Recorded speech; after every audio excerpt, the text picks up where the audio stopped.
தாய் தமிழ் உறவுகளுக்கு வணக்கம். திமுக முக்கிய தலைவர் ராஜினாமா. திமுக முக்கிய தலைவர் ராஜினாமா என்ற தலைப்பில் இந்த காணொளியை காண்கிறோம். திமுகவில் சமீப காலமாக மாற்றுக் கட்சியிலிருந்து வருபவர்களுக்கு முக்கிய பொறுப்புகள் வழங்கப்படுகின்றன.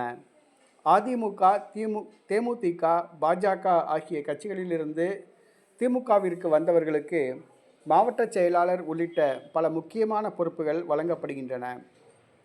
கட்சியில் புதிதாக இருப்பவர்களுக்கும் புதிதாக இணைப்பவர்களுக்கும் பொறுப்புகள் வழங்கப்படுகின்றன. கட்சியில் நீண்ட காலமாக பயணிப்பவர்களை திமுக தலைமை கண்டுகொள்ளவில்லை, உதாசீனப்படுத்துகிறது. சமீபத்தில் ஈரோடு மத்திய மாவட்ட பொறுப்பாளராக அதிமுகவிலிருந்து திமுகவிற்கு வந்த தோப்பு வெங்கடாச்சலத்திற்கு பதவி வழங்கப்பட்டது. இது திமுகவினர் மத்தியில் கடும் அதிருப்தியை எழுப்பியுள்ளது. இந்த சூழ்நிலையில் ஈரோடு மாவட்டம் பெருந்துறை ஒன்றிய செயலாளர் KP சாமி தன்னுடைய பதவியை ராஜினாமா செய்துள்ளார். கட்சியில் நீண்ட காலமாக பயணிக்கும் எங்களை போன்ற தொண்டர்களை திமுக தலைமை புறக்கணித்து விட்டது.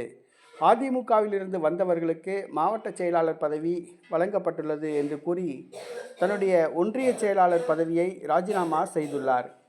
திமுக முக்கிய தலைவர்களில் ஒருவரான பெருந்துறை ஒன்றிய செயலாளர் KP சாமி தன்னுடைய பதவியை ராஜினாமா செய்தது திமுக வட்டாரத்தில் பரபரப்பை ஏற்படுத்தியுள்ளது.